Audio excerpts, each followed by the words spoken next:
Hi, I'm Bodie Pendis. In today's video, we're going to show you how to take some real wonky board and get some usable lumber out of it.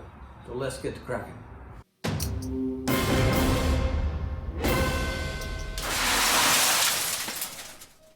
You can see it's so severely bowed and crooked and it's just horrible. So part of it's got wane on it. So we're going to see if we can make this a little more usable. So first thing I did is draw a line here to see how long a line I could get that would be square before it started to turn. So I'm going to cut this way, here, and here, and here. Then we'll have smaller pieces to work with and we'll put them on the joiner, see if we can't get one flat surface.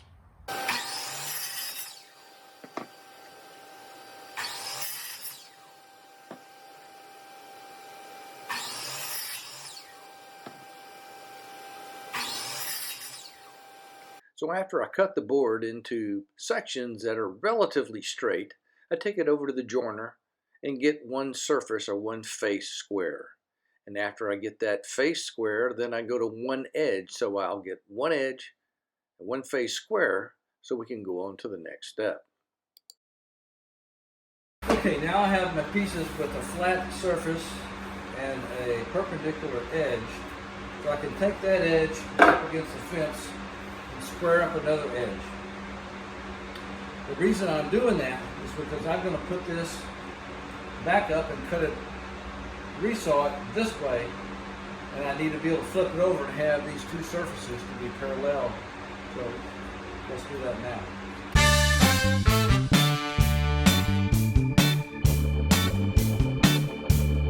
While this board is nearly an inch thick, we still have this wane here we can cut off.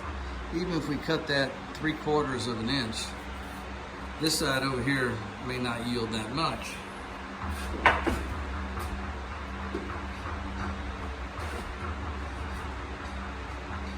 This piece here is likely going to yield maybe about a 1/2 inch. So it makes sense to cut everything to about a 1/2 inch. That'll be about the smallest thickness that we can use to make some nice boxes. So back to the table saw. I set my depth to be a 1/2 inch. And I start resawing the pieces, put it through and flip it over until we get both sides cut off evenly. And then we get some nice 1/2 inch pieces to be able to use. The pieces that we cut off. And here's the pieces we got to keep. So it has some nice color. This is Bradford pear.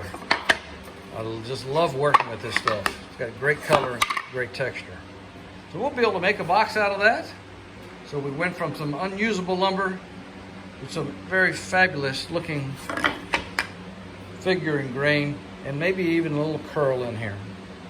So you take a piece of unusable, bowed and crooked lumber, and you make something nice out of it.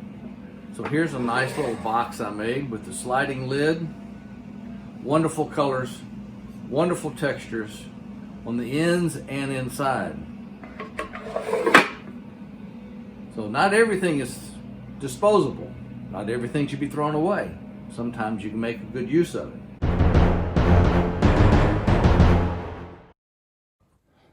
All right, so today I'm going to show you how we're going to mill up this lumber. And it's special because this is Bradford pear, which is kind of rare to have something this big. So I'm going to show you how we're going to maximize our cuts as we attempt to get some square and usable lumber out of this. First thing I did is look at the board and take my square edge and mark the line on here as close to the bark as I could get to where we can do that. And then try to find the maximum matching width over here, and it looked to be about 8 1/4 inches. So we draw a line over there. So now we're going to cut that on the bandsaw to be able to get these lines and cut off that, and be able to use the lumber. The second piece here has checking all the way down the middle, and not surprising enough, it came from the pith of the tree. So we're going to start by taking this and cutting it in half down this crack. Then we'll turn it over And after we turn it over, again, that's the center crack. We'll do the same thing on the edges, but it'll be easier to work with since we'll just be cutting this length of board here.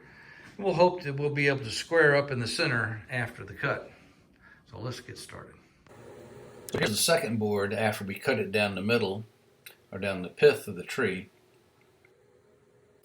And then here's that same two pieces after we cut the bark off on the bandsaw. So you can see we have some nice sized lumber. All right, so here's the second piece where we cut off both sides and we have it. So we have relatively straight lines, and now we can figure out what we're going to do with the rest of that. Okay, now we have them trimmed up. The key is to look down here and see the fact that these boards need jointing. They're not straight at all. So we're going to have to take these at this stage before we resaw them to thinner pieces, be able to get the stock a little bit flatter. So now that we've had a chance to mill up one side of this, let me show you what this looks like.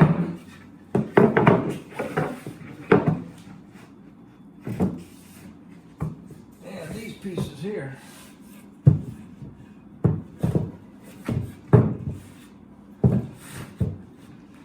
such wonderful colors and texture and curl all through here. So that's what it looks like after we milled one side. So the next task is going to figure out a project so we can decide what thickness we want and what dimensions we'll need out of this wood before we go any further with that. So if you liked our video on milling unusable lumber, give us a thumbs up. If you want to see more of our videos, consider subscribing down below. And as usual, come back and see me real soon.